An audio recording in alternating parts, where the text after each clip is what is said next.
High বন্ধুরা, মা মেয়ে রান্নাঘরে সবাইকে স্বাগত জানিয়ে আজকে আপনাদের জন্য বানাতে চলেছি গন্ধরাজ রুই। উপকরণে কি কি লাগছে একবার আপনারা দেখে নিন। এখানে নুন দিয়ে মাছটাকে মেখে রেখেছি,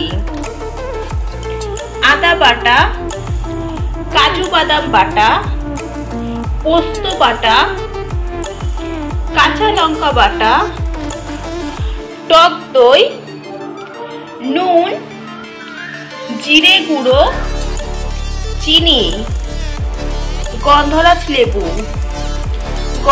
লেবুর খোসা। কড়াইতে দিয়ে দিচ্ছি সাদা তেল। তেলটা গরম হচ্ছে। মাছটাকে মাখার জন্য প্রথমে দিয়ে দিচ্ছি টক দই।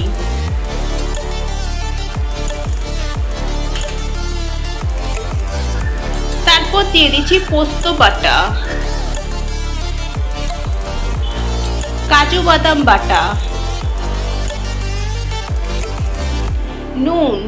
আগে যেহেতু মাখা ছিল এখন নুনটা একটু কমই দিচ্ছি, চিনি। এবার সবকিছুর সাথে মেখে নিচ্ছি মাছটাকে।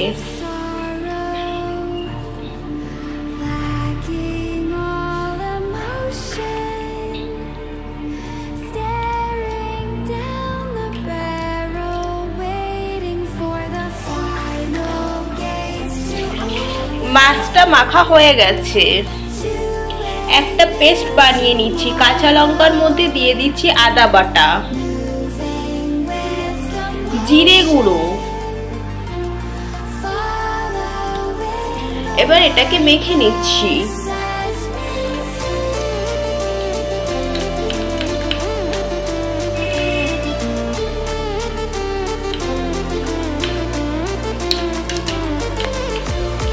মিশিয়ে নেওয়া হয়ে গেছে। এবার কড়াইতে দিয়ে দেব। তেলটা গরম হয়ে গেছে, দিয়ে দিচ্ছি।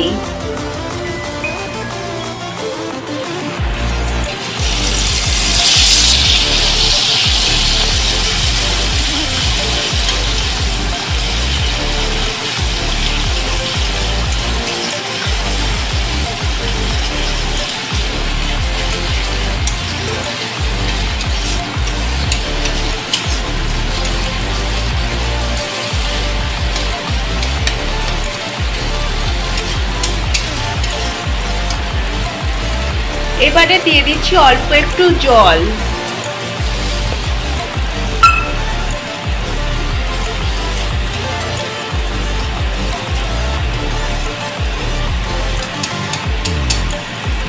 মশলাগুলোকে ভালো করে কষিয়ে নিতে হবে।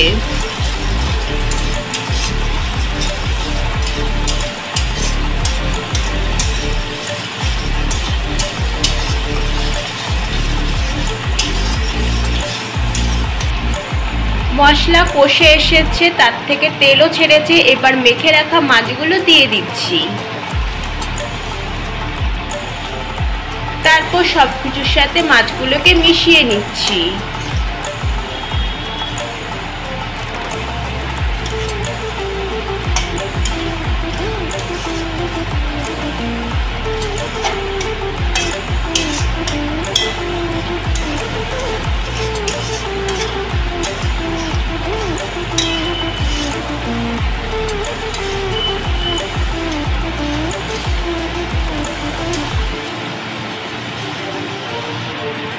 কষানোর জন্য অল্প একটু জল দিয়ে দিচ্ছি।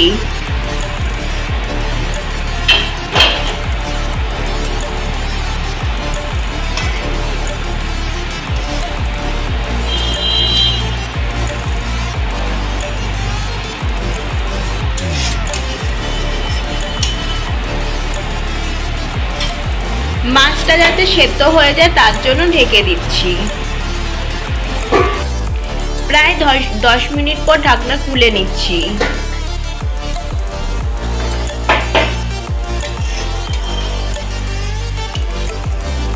মাছগুলো সেদ্ধ হয়ে গেছে।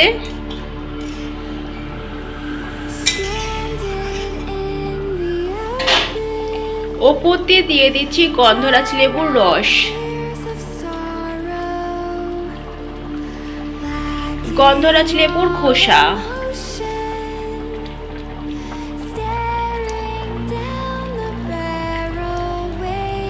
তরকারিটা আমাদের ফুটে এসেছে, এবার নামিয়ে নেব। মা মেয়ের রান্না গন্ধরাজ রুই রেসিপি আপনাদের কেমন লাগলো অবশ্যই কমেন্ট করে জানাবেন। ভালো লাগলে চ্যানেলটি লাইক করে সাবস্ক্রাইব করে দেবেন, শেয়ার করে দেবেন। আজকের মতন বিদায় নিচ্ছি। সবাই ভালো থাকবেন, সুস্থ থাকবেন। সবাইকে টাটা।